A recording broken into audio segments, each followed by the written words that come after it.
ओम शांति। आज बाबा समझाते कि भगवान को भक्ति मार्ग में सर्वव्यापी क्यों कहा है। बाबा कहते हैं भगवान वैसे तो सर्वव्यापी है नहीं, परंतु वह सेकंड में कहीं भी जा सकते हैं। इसलिए जब भी किसी भक्त को या किसी भी आत्मा को साक्षात्कार कराना होता या किसी का कल्याण कराना होता तो किसी के अंदर प्रवेश करके दूसरी आत्मा का कल्याण कर देते हैं। तो बाबा कहते हैं इसलिए बाप को सर्वव्यापी कहते हैं। बाकी सर्वव्यापी बाप है नहीं। फिर बाबा समझा रहे सतयुग में होंगी सत्य मर्यादाएं। यहाँ कलयुग के लोकलाज कलयुग के कुल की मर्यादाएं सतयुग में होती नहीं हैं। बाबा कहते हैं यहाँ भी कुछ मर्यादाएं हैं, परंतु यह है असत्य मर्यादाएं। सतयुग की दुनिया ही कुछ और होगी। बाबा कहते हैं यहाँ तो धरनी भी कल राठी हो गई, वहाँ तो बहुत खुशी होगी, बहुत अच्छी दुनिया होगी, धरनी भी बहुत अच्छी हो जाएगी। ऐसी दुनिया में जा कर के तुमको अनुभव होगा कि अब यह शरीर छोड़कर अब हम नया शरीर लेते हैं।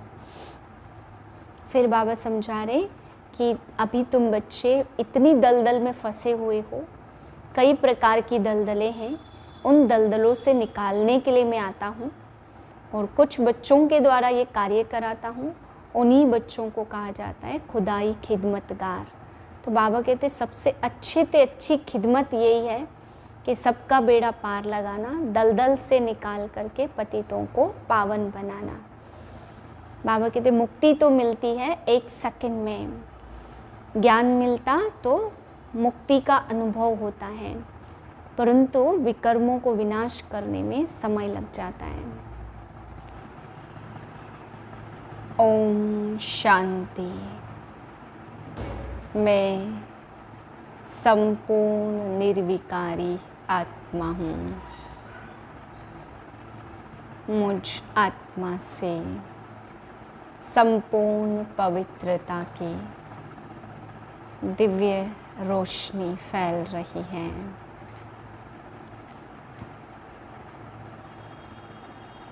31/5/2024 के महावाक्य हैं।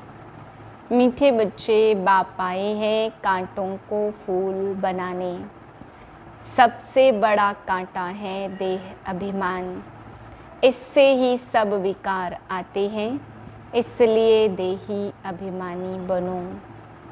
प्रश्न है भक्तों ने बाप के किस कर्तव्य को न समझने के कारण सर्वव्यापी कह दिया है।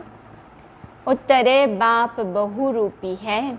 जहाँ आवश्यकता होती सेकंड में किसी भी बच्चे में प्रवेश कर सामने वाली आत्मा का कल्याण कर देते हैं, भक्तों को साक्षात्कार करा देते हैं। वह सर्वव्यापी नहीं लेकिन बहुत तीखा रॉकेट है। बाप को आने जाने में देरी नहीं लगती। इस बात को न समझने के कारण भक्त लोग सर्वव्यापी कह देते हैं। ओम शांति। यह है छोटा सा गुलशन, ह्यूमन गुलशन। बगीचे में तुम जाओ तो उसमें पुराने झाड़ भी होते, किस्म किस्म के। कहाँ मुखड़ियाँ भी रहते, कहाँ आधी खिली हुई मुखड़ियाँ। तो यह भी बगीचा है ना। यह तो बच्चे जानते, यहाँ आते ही है कांटों से फूल बनने। श्रीमत से हम कांटे से फूल बन रहे हैं। कांटे जंगल के हैं, फूल बगीचे में होते। बगीचा है स्वर्ग और जंगल है नरक। बाप भी समझाते यह है पतित कांटों का जंगल और वह है फूलों का बगीचा। फूलों का बगीचा था, वह अभी फिर कांटों का जंगल बना है। देह अभिमान है सबसे बड़ा कांटा।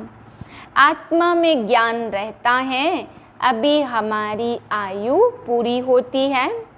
अब हम यह पुराना शरीर छोड़ दूसरा जाकर लेंगे।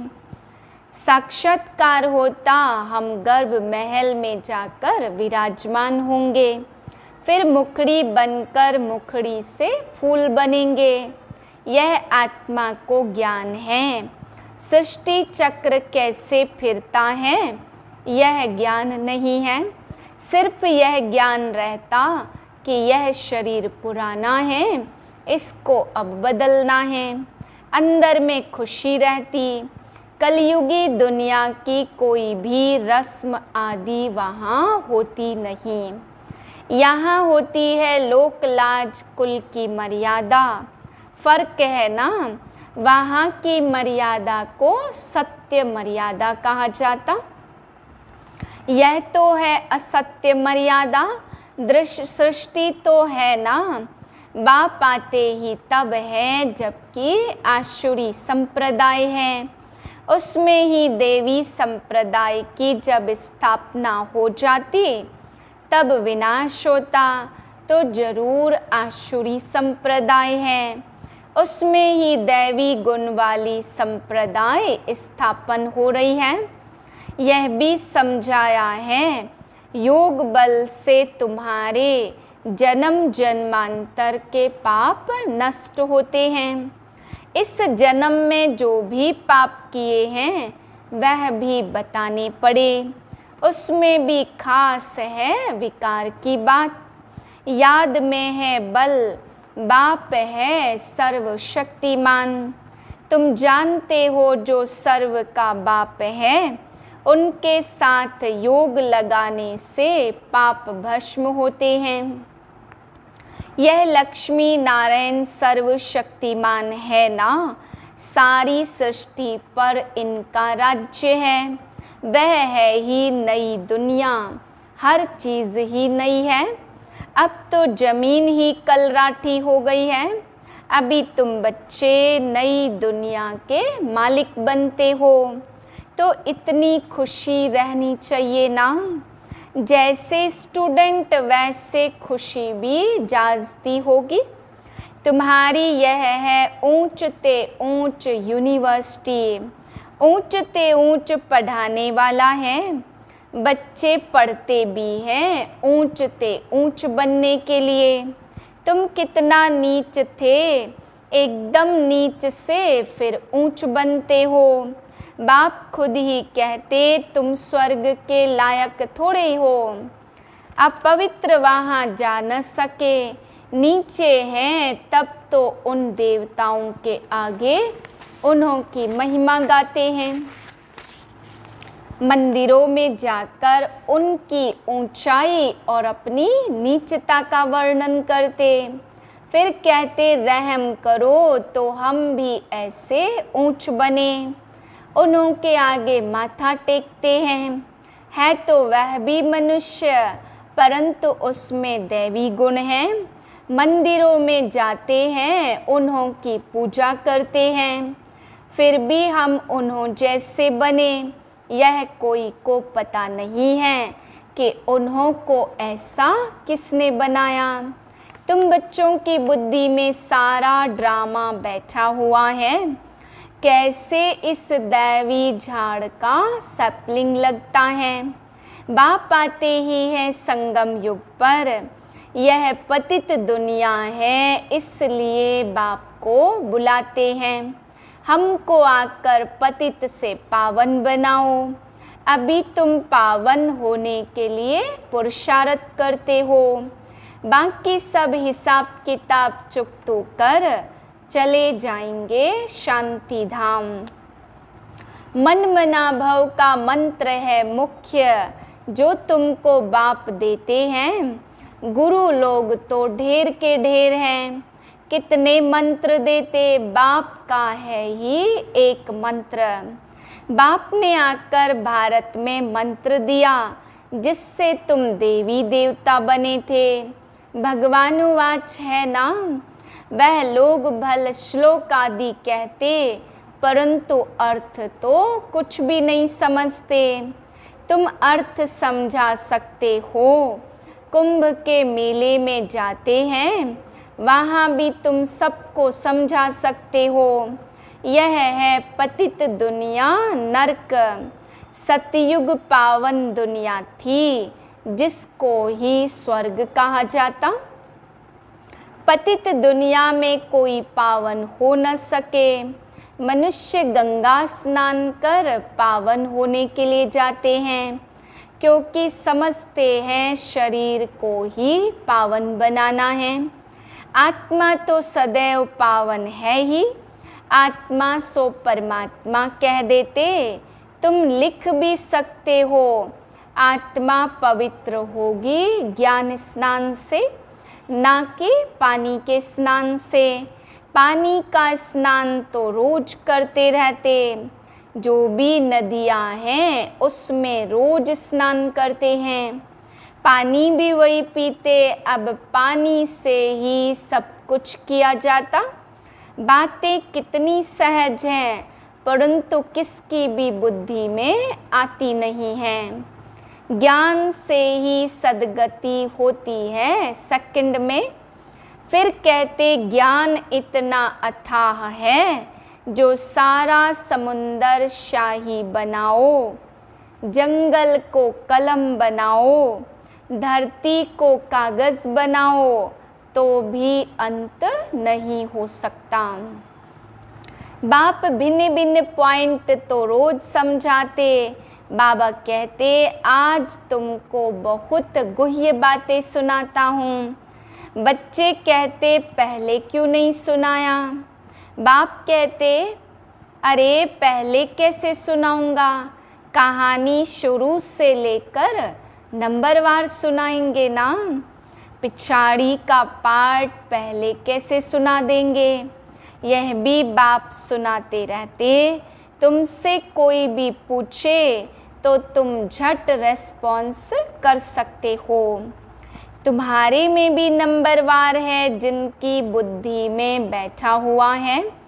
तुम्हारे पास आते पूरा रेस्पॉन्स नहीं मिलता तो बाहर जाकर कहते हैं यहाँ तो पूरी समझानी नहीं मिलती है। फालतू चित्र रखे हैं, इसलिए उन्हें समझाने वाले बड़े अच्छे चाहिए, नहीं तो वह भी पूरा समझते नहीं। समझाने वाले भी पूरा नहीं तो जैसे को तैसा मिला। बाप कहते कहाँ कहाँ हम देखते हैं आदमी बड़ा समझदार है, बच्चे इतने होशियार नहीं हैं, तो फिर हम ही उसमें प्रवेश कर मदद कर देते हैं। क्योंकि बाप तो है बहुत छोटा रॉकेट, आने जाने में देरी नहीं लगती। उन्होंने फिर बहुरूपी सर्वव्यापी की बात उठा ली है। यह तो बाप तुम बच्चों को बैठ समझाते। कोई कोई आदमी बहुत अच्छे होते तो उन्हों को समझाने वाले भी ऐसे चाहिए। आजकल तो कोई छोटेपन से ही शास्त्र कंठ कर लेते हैं, क्योंकि आत्मा संस्कार ले जाती है। कहाँ फिर जन्म ले, फिर वेद शास्त्र आदि पढ़ने लग पड़ेंगे। अंतमति सो गति होती है, आत्मा संस्कार ले जाती है। अभी तुम बच्चे समझते हो, आखिर वह दिन आया आज जो स्वर्ग के द्वार सच सच खुलते हैं। नई दुनिया की स्थापना और पुरानी दुनिया का विनाश होना है। मनुष्यों को तो यह भी पता नहीं कि स्वर्ग नई दुनिया में होता। तुम बच्चे जानते हो, हम सच्ची सच्ची सत्यनारायण की कथा, अमरनाथ की कथा सुन रहे हैं। है एक ही कथा, सुनाई भी एक ने है, फिर उनके शास्त्र बनाए हैं। दृष्टांत सब तुम्हारे हैं, जो फिर भक्ति मार्ग में उठा लिए हैं। तो संगम पर बाप ही आकर सब बातें समझाते हैं। यह बड़ा भारी बेहद का खेल है। इसमें पहले है सतयुग त्रेता राम राज्य, फिर होता रावण राज्य। हम सब आत्माएं हैं। यह ज्ञान कोई को तो है नहीं। जो तुमको बाप ने ज्ञान दिया है, जो भी आत्माएं हैं उन्हों का पार्ट ड्रामा में नुधा हुआ है। जिस समय जिनका जो पार्ट होगा उसी समय आएंगे, वृद्धि को पाते रहेंगे। बच्चों के लिए मुख्य बात है पतित से पावन बनना। बुलाते भी हैं, हे पतित पावन आओ, बच्चे ही बुलाते। बाप भी कहते हमारे बच्चे काम चिता पर बैठ भस्म हो गए हैं। यह है यथार्थ बातें। आत्मा जो अकाल है उनका यह तख्त है, लोन लिया हुआ है। ब्रह्मा के लिए भी तुमसे पूछते हैं यह कौन है। बोलो देखो लिखा हुआ है ना भगवानोवाच। मैं साधारण तन में आता हूँ, वह सजा हुआ श्री कृष्ण ही 84 जन्म ले साधारण बनता है। साधारण ही फिर वह कृष्ण बनता है। नीचे तपस्या कर रहे हैं। त्रिमूर्ति तो बहुतों ने देखा, परंतु उनका अर्थ भी चाहिए ना। स्थापना जो करते फिर पालना भी वही करेंगे।